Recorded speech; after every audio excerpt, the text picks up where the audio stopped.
ისე ცხელა თამაშის თავიც არ მაქვს. დაიწუწუნა უნამ. ხო, ნეტა უნია მომენის წამოუხროს. გაეპასუხა ნიკე. ნატვრა დამთავრებულიც არ ჰქონდა, რომ საამურმა სიომ ცაცხვის ფოთლები ააშრიალა. ბავშვებმა ხის ტოტებს ახედეს. ფრანკო წამოხდა. რამდენიმე ნაბიჯი გადადგა და თითი მინდურის ბოლოსკენ გაიშვირა. შეხედეთ! ეს რა არის? გაკვირვებული უნა გვერდით ამოუდგა მეგობარს. ტორნადოა, თან ძალიან ფერადი. თვალებს არ უჯერებდა ფრანკო. სამივე ბავშვი უძრავად იდგა და აკვირდებოდა, როგორ უახლოვდებოდათ ბზრიალ ტრიალით ფერადი ქარბორბალა. ბავშვებმა რაღაც უჩვეულოს მოლოდინში ერთმანეთს ხელი ჩაჰკიდეს და სუნთქვაც კი შეიკრეს. ტორნადომ ისინი მსუბუქად აიტაცა ჰაერში და ყოლა ერთად დააბზრიალა.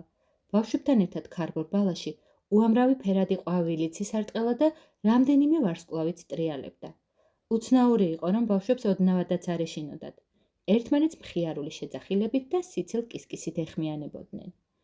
არავინ იცის, რამდენი ხანი დაჰყვეს ამ ფერად კარუსელზე, როდესაც ტორნადომ ისევე მოულოდნელად მოისროლა მეგობრები მიწისკენ, როგორც აიტაცა და ისე გაეცალა იქაურობას, რომ ერთი წამითაც არ შეყოვნებულა.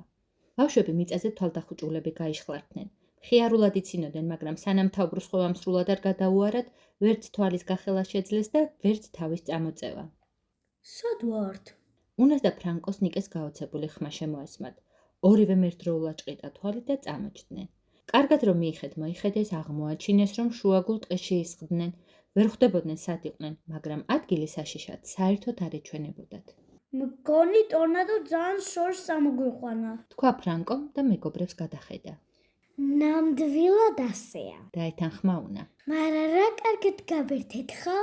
კარგად გავერთეთ კი, ოღონდ სახლი თუ დროზე არ დაუბრუნდებით ძალიან ინერვიულებენ. თან ამ ტყეში ღამით ყოფნა არ იქნება სასიამოვნო. ნიკემ, როგორც ყველაზე უფროსმა, სიტუაცია აწონდა-აწონა და ფეხზე წამოდგა. ადექით.